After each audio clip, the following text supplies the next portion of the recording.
Liquidity is orders that haven't been filled. Limit orders, whenever you're doing a limit order, you are providing liquidity.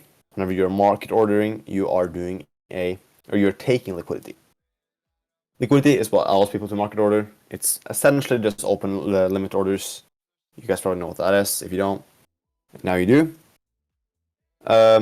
So what we're talking about when we're saying liquidity vacuums, we have to sort of first understand how liquidity and markets move and how price moves. Okay, so I had a student that I covered this with a few like an hour ago, and he found this drawing amusing. So I'll just do this one. So you can imagine the market being a garage, a parking garage. You can turn it off. Is it actually distracting, or should I? Or are you kidding? Because I can turn it off when I can. It is. Okay, I'll just remove it then. Let me do like that. Okay, let me just change my window. There you go. It should be good now. Do you guys see? Okay. Okay. So you can imagine the market as a parking garage.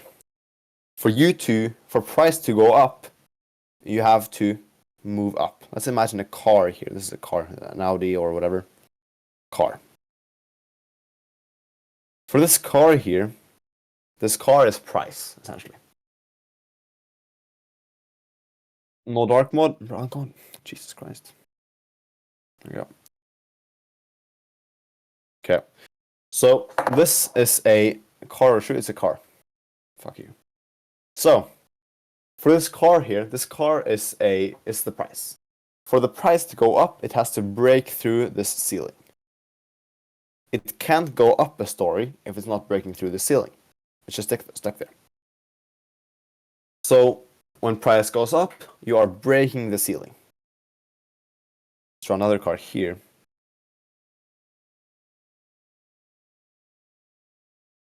So the price is up here instead. For price to go down, you have to break this floor. There has to be pressure to break this floor. If the floor gets broken,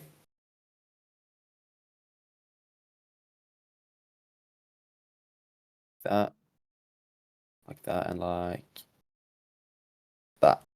If the floor is broken, we're currently here. And again, the same thing goes. For us to move another price level down, you have to break another floor.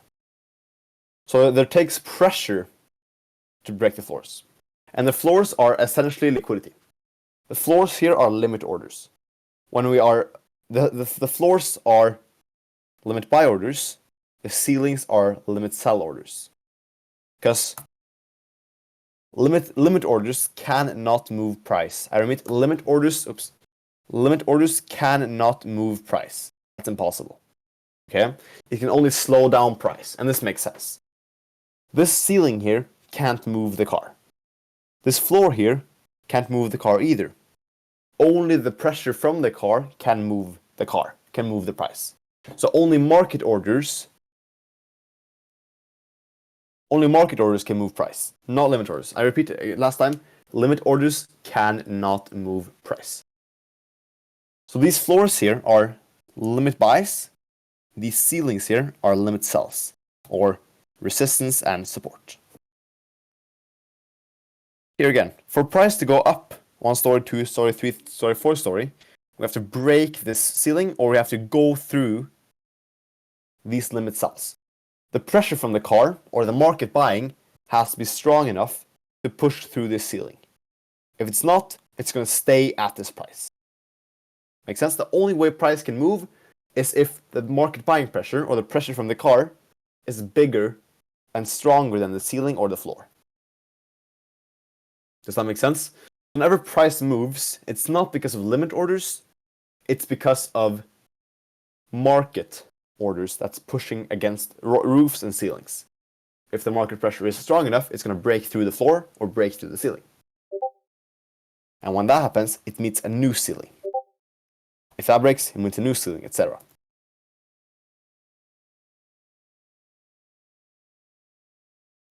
So prior to retail seeing where the supports are, how do you recognize them? Well, I'll talk about that later. So that's the idea.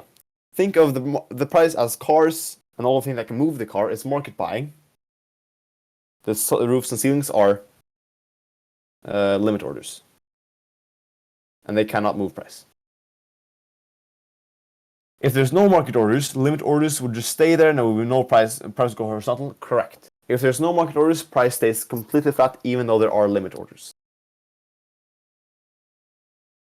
So, let's imagine we do break through a floor.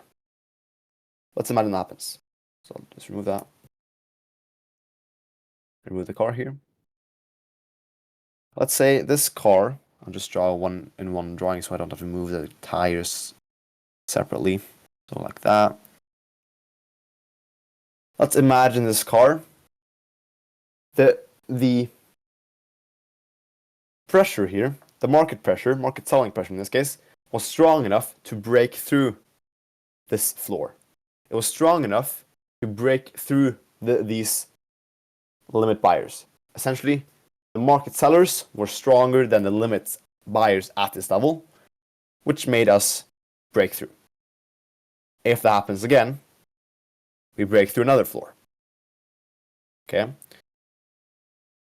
But when we break through a floor, or when we break through, let's copy that, when we break through a ceiling, you are making a whole fucking hole in the roof and the floor. You made a whole fucking hole here. Okay? This means that it's going to be easier for the car to go back up because there's a fucking hole there, right? Below there's a floor. But up here there's a hole. Easy. Just go back up, right? Here again, let's say there's a hole here. And the car goes back up. It's far easier for the car to go back down the fucking hole than break through another ceiling.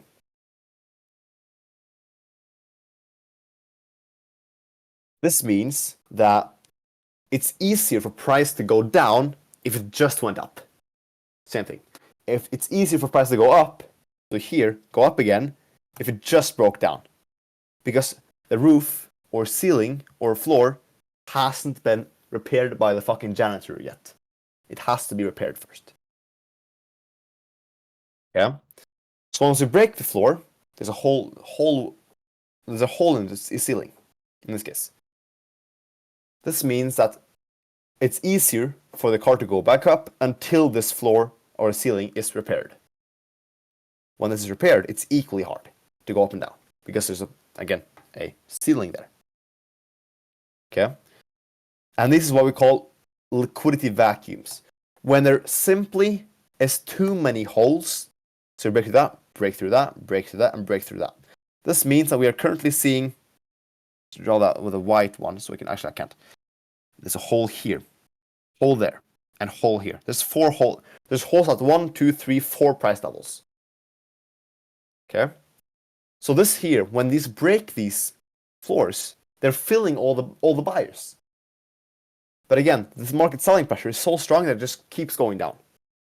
And when this has filled all the market or limit buys there, and there, there's no limits there left. There's a vacuum. There's no more limits here. So this entire range here is empty.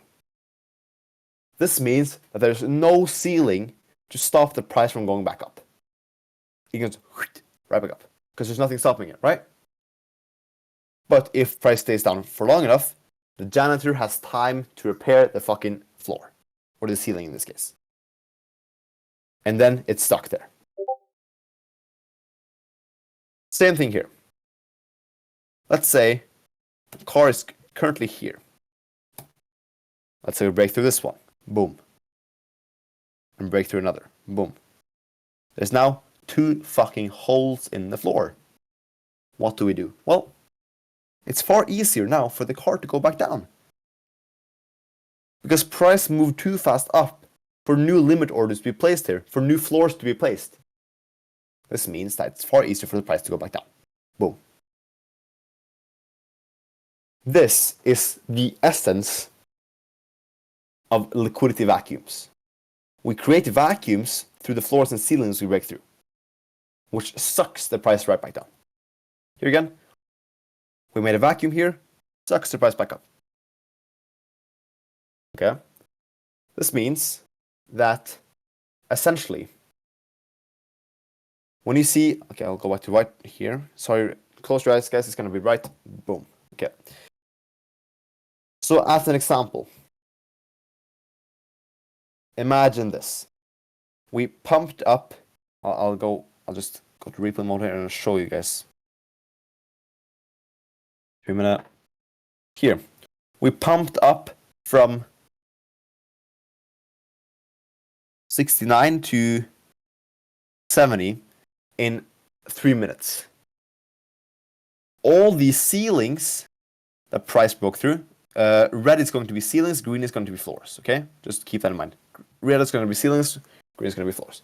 All these ceilings that we broke through when pushing price up, when the car broke through these ceilings, they have not yet been replaced by floors. Okay, not yet replaced by floors. This means that there's no floors here to stop the fucking car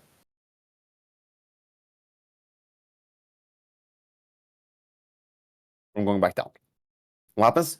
Boom. Whoosh. Easy. Right? Right? That's a liquidity vacuum. Same thing happens here. We push down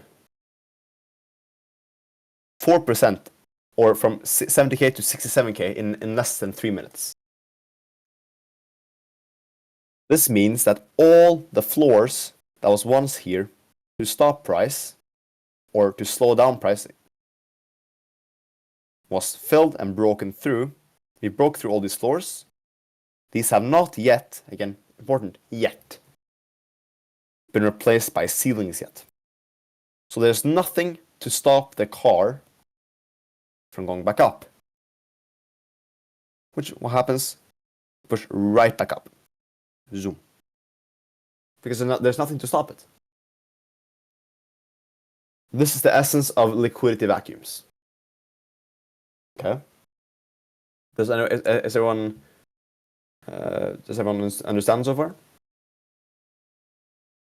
Yes. If anything is unclear, let me know, and I can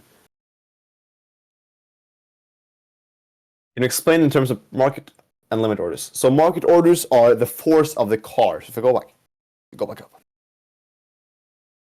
Fuck is my cars? I lost my cars. Someone stole my cars, guys. Let's see. Let's go up. Where's my cars, man? There we go. Here's the cars. The market orders are the pressure the cars are making. Okay? That's all market orders are. That's the pressure the cars are making on the floors and ceilings. The floors and ceilings are the limit orders. Does this price rebound from liquidity vacuums usually happen in one candle or not? Or how do you know if it stays long enough? How do you know as long as the floors and ceilings to be repaired? I'll talk about how you can determine this. How to identify the floors and ceilings? I'll just, from order books, yes. I'll talk about that later. Yes, kinda, yes. Awesome explanation. So it's created once the orders have been filled, no more left, yes. Fluctuating. Are you saying if the force down is strong for the car, it's easier for the car to move up? No, that's not what I'm saying.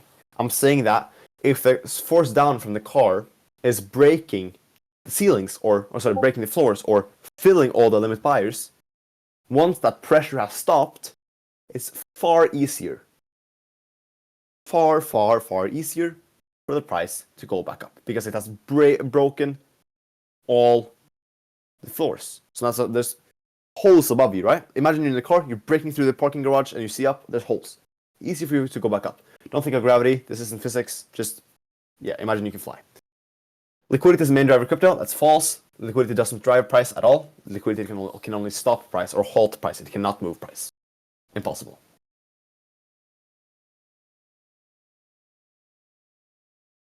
How do I identify if this will be liquidity or vacuum or not? Sometimes the price drops 5% in 3 minutes, then another 5%. And the next one, yeah, we'll talk about it. We'll talk about how you can identify it. That's sort of the super basic explanation of liquidity vacuums. It's essentially creating areas where it's easier for price to move in one direction than the other. Okay. Has everyone understood so far? Let's see, I've seen a lot of yeses, so I'll just wait to see. Yes. Kelly's in here. He should have been. Unfortunate. Yep. Yes. Okay. Perfect. Seems like everyone has understood. So if it flash dumps, it means price wants to move up. It won't face any resistance. Correct. Or not. It won't face no resistance, but the floors hasn't been made strong enough. The floors it broke hasn't been turned into strong enough ceilings yet. Yeah. So there may be some roof, but that may be a paper roof or cardboard roof, whatever. Perfect. Yes, I see. Super clear. Perfect. Okay. That's the idea. I'll do some examples here of how this looks. You can't be on a 4-hour or whatever this, because in a 4-hour, the floors and ceilings have a lot of time to be repaired. They get repaired within like a minute. So I'll turn on my open interest here. Tends to be useful for this.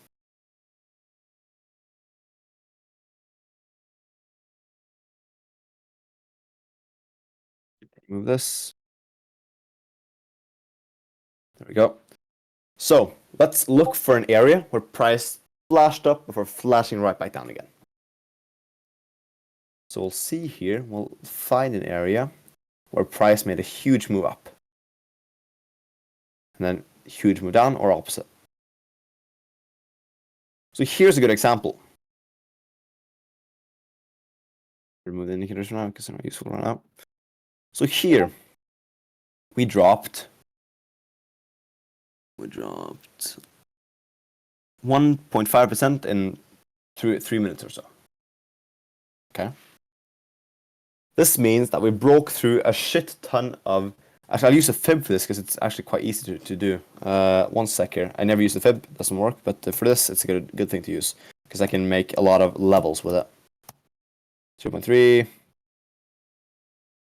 5, 6, 7, 8, 9, and 10. Okay, so 9, 8, 7, 6, 5, 4. There we go. And then no background. Use one color. Let's do green. Perfect. Actually worked nice. So here are your floors. These are all your floors, all your limit buys. This is a fucking crazily good idea. I'm so smart. Holy. Okay, so these were all your floors. All floors. What happens? We just make hole in all the floors. Okay. What happens now? Well, these have now been, we're currently sitting, price is currently here, okay? These floors have now been turned into ceilings, so red, but like we said, they haven't been made into ceilings yet. So there's huge fucking holes in the ceilings. Huge holes. So it's far easier now for price to, let me just make these floors again. Far easier for price to move up through these holes than for it to break new floors. It has used a lot of the car's pressure. It simply doesn't have enough pressure left to break through the floors, and now it's gonna go back to up through the holes. What happens? We flash down before flashing right back up. Because we created a liquidity vacuum. Price is sucking. It's sucking up here. And yeah, that's the idea. So now you guys know the basic theory behind the liquidity vacuums. We're now gonna identify. I'll just go through any questions here. Maybe screenshot. Blah blah blah. How many floors are in the range from like 1K? Like 10K? Or no, actually 40K. Around 40K. Depends on your tick. Like 40K floors in the range of 1K. This question may be stupid for some and unrelated. How and why do you pick the time frame you're reading the chart from? 1 minute, 4 hours, 1 day? Just how can I even answer that? I mean, 4 hour, good. Not big enough, not too small, not too big. Gives me a good view of what's happened semi-recently. Proof OTW use fibs. Oh god. Do you use bookmap to identify? Yes. Are you gonna post the video? I didn't record. Fuck, I was recording. Is someone recording? Please don't someone record. Unlucky. Okay, I'm screen recording. Perfect. Can you now explain why liquidity isn't the main driver of crypto, bro? Well, because again, liquidity. I'll type this out, but I'll spell it out. Liquidity equals limit orders. Limit orders. Let's make that bigger. That's liquidity. Limit orders cannot move price because say you have a limit sell up here. Red. Once price up goes up there, well, either your limit sell gets perfectly filled. So say you have a $1,000 limit sell and there's $1,000 market buy. Well, there's nothing, just flat. If there's a $2,000 market buy and $1,000 limit sell, it's going to break through. If it's a $500 buy and $1,000 limit sell, it's going to go back down. So limit orders can only slow down or stop price. That's all they can do. You cannot move price by entering a limit order. That's not going to happen, and ever. You can't. If you could, cool. You can't.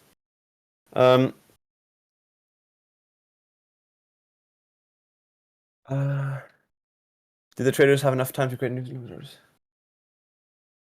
Yeah, exactly. That's a good. You guys can check chat. Boogera said it correctly. So take Bitcoin for example. How do you know if the ceilings are filled or fixed? I'll show you guys. So to check if the ceilings are fixed, you go on the order book. Order book. Nice singing. Okay, let's go to the order book here. 1 second. Just gonna put it up. 1 sec, guys. Just loading here. Change window. There we go. I don't know if you guys can see my new screen here. Would be nice if you could.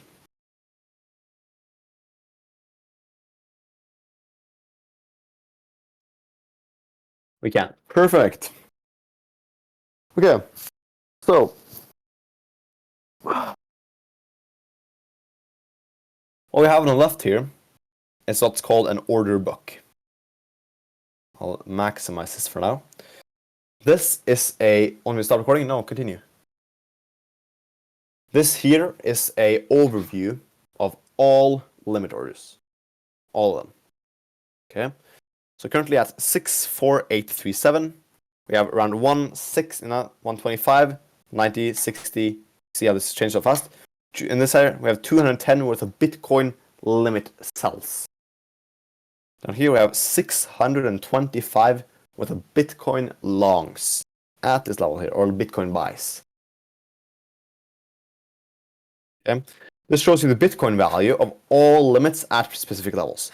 Make sure to understand that these are grouped levels, so you depend on the group. So here you have $50 increments. So these here are floors every $50. You can go on the one tick, and this shows you all the floors and all the ceilings.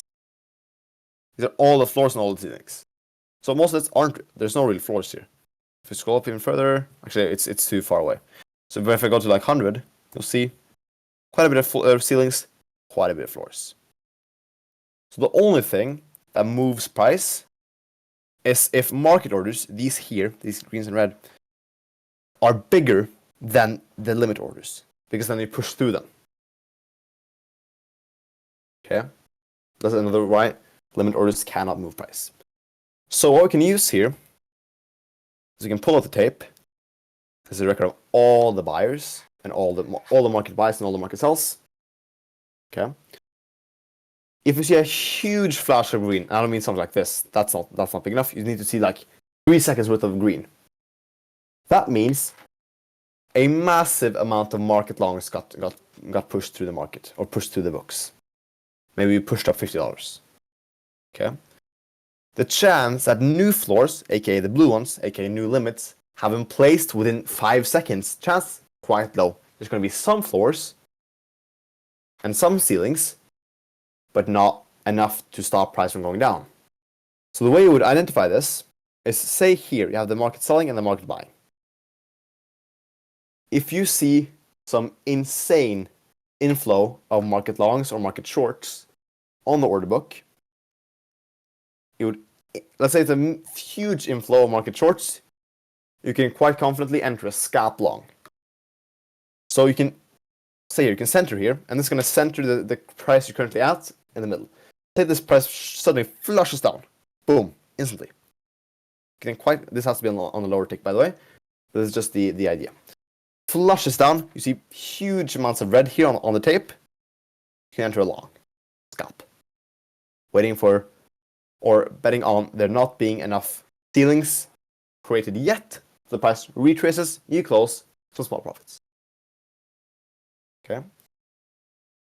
So the columns next to the right and left are market orders. So these are the ones that actually come through the book. So actually market orders coming through the book.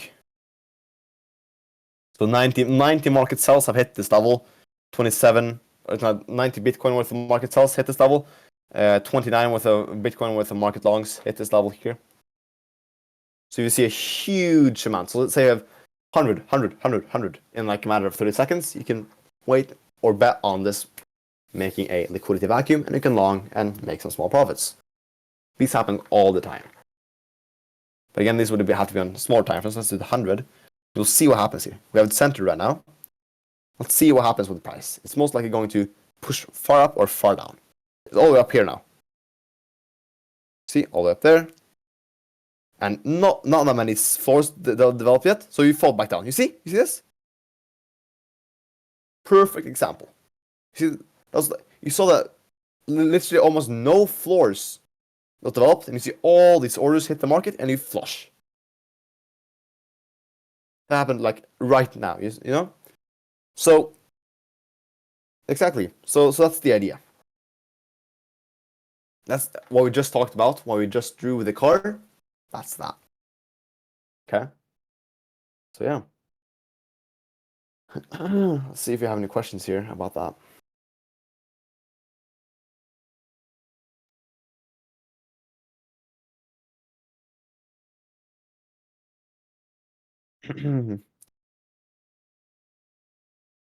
How many price changes or floors? See that? It's probably going to go back up now, most likely. Let's see. There you go. All green ones. So, how many price changes or floors or ceilings broken in a row would you consider vacuum happening? See, went straight back up. Floors are weak right now, so we'll see what happens. And we push right back down with this wave here. Let's see if we continue.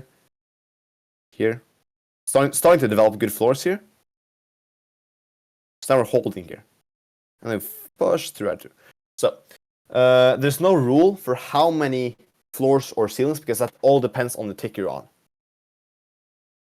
It just has to be sort of, it's mostly discretion based. You just have to be, okay, based off what I've seen the past 1 minute of how many floors or ceilings we break.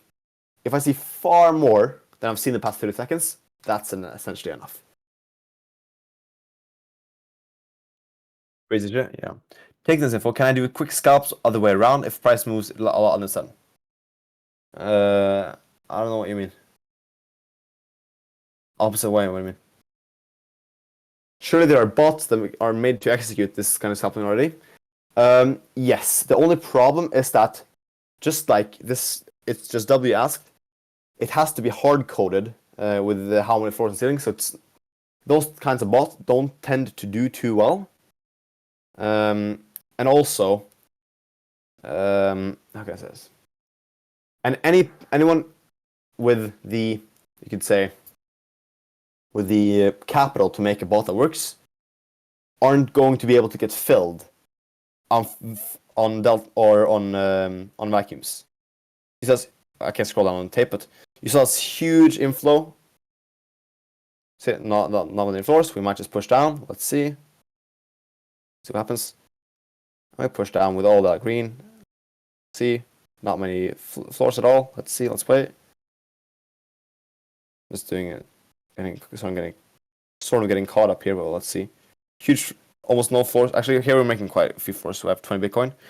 But essentially, anyone with the capital to make a bot for this that works won't be able to get filled off these small moves here. So it's sort of like a strategy for like 6 fig and below, because you're actually able to get filled. So yeah, but yeah, I'm sure there are bots. I haven't seen any or know of any run by institutions for the reasons I just told you. But here you can see here we have 30, 20, 20, 30, etc. But up here we have 40, 30, etc. We have far bigger ceilings than we have floors, which means that, well, we're going to see it easier for price to go down than up.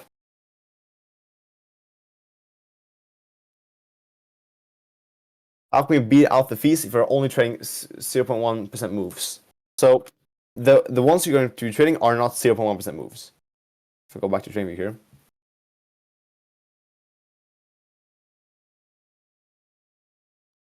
The ones I've shared so far are just smaller ones that I have shown or seen once, like during this explanation here. But you would target, obviously. Where the fuck is it? There we go. You would obviously target bigger moves. So let's go on the 1 minute here and I'll show you. So here, for example, this is exactly a vacuum. And this is a 0.7% move on Bitcoin. So your RR here, considering this is Bitcoin, it makes sense to look at risk reward because the percentage moves are so small. RR will be like 1.3, 1.4, whatever. That's the idea. Based off the examples we've seen now, prices moved around $100 to $150. That's around 0.2% moves. But there are things like these happen all the time, happen there, etc. So they happen all the time. You just have to wait for the big ones. The big ones look like, I'll show you. Looks like, let's say you have it centered and just go off your monitor. That's the big ones. Those you can trade off. Okay. Obviously, these are just examples. Do you learn these from books? I taught you guys this by a car garage, but you trade them by looking at the books. Yes, that's correct. But yeah, that's essentially it. If you want to learn more about this, you can just I cover this in a few mentorships, etc. But essentially, that's the theory behind it, and this is how you view it. Use the order book on Excel charts or Trading Light, whichever platform you like. As an example, I'll show you on Trading Light.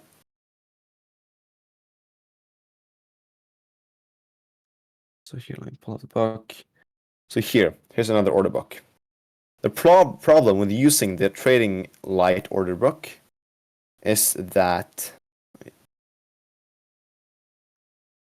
it updates at a constant frequency. You see, this updates far slower than this one. So trading the smaller ones are very, very difficult on Trading Light as they update far slower. You see, boom, boom, boom. This updates every millisecond. Can you use any order book?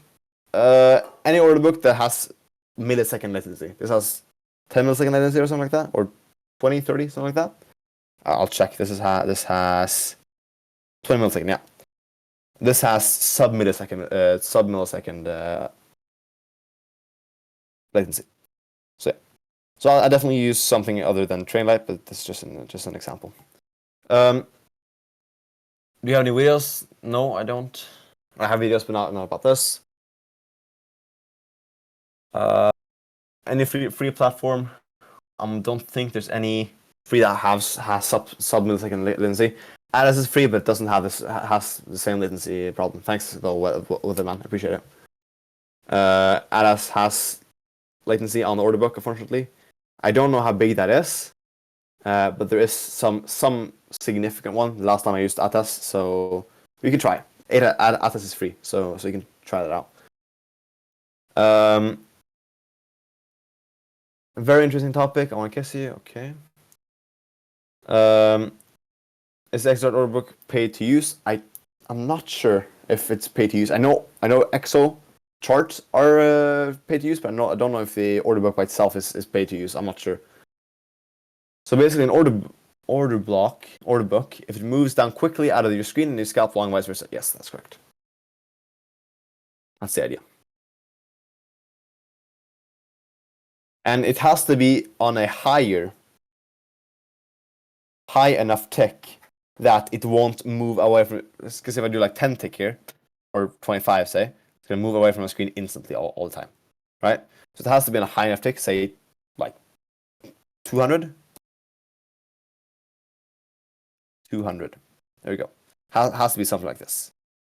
Because then it gets multiple $100 moves, yeah. So, and even 100, that's also good. Yeah. So that's the idea. Many floors building now, yes. That's the idea. Here are two massive floors at 62k, massive ceilings at 67, etc. So this will be difficult to break through. Again, if we reach 67k, we will not move because of these. These will only slow down the buying pressure. Okay. So that was basically it. If you have any questions regarding this, just let me know now, and then I'll conclude this session. After any questions have been asked. Oh Jesus, I'm tired. Holy fuck. Love the stream. Thank you, man. Appreciate that. It's the first stream in a while that I've covered an actual topic, so.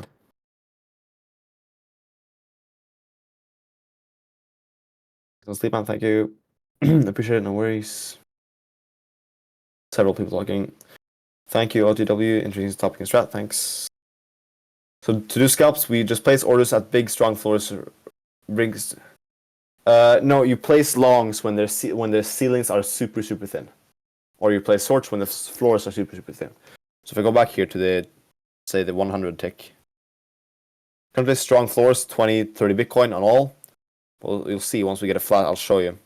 Let's get another flash. Let's wait for this to happen. Actually, I'll just go on lower tick so this happens faster. See, these floors here are quite thin. 0.7, 0.1, etc. Right, they're quite thin. You see this with the super thin ceilings. So that's essentially what you're trading off. You're trading off thin ceilings and thin floors because that means that the floors and ceilings haven't been repaired yet. Much love. Thanks, guys. Explain like a charm. Thanks. Do you check this data before considering any trade? No, these are just super scalping. Not really any swing or anything like that. Order book so gay. Watching some other game. Okay, what the fuck. So yeah, anyone who recorded this, please DM me. And I can upload this for everyone to watch. So yeah, thanks guys, and I'll talk to you guys. Holy shit, what was that? I'll talk to you guys later, and thanks for everyone who came through. Over 100. I think we beat like 120 today, so that was really nice. So I appreciate you guys. Go to OTW. Thanks, man. I appreciate that. So yeah, I'll talk to you guys later and see you guys. Bye bye.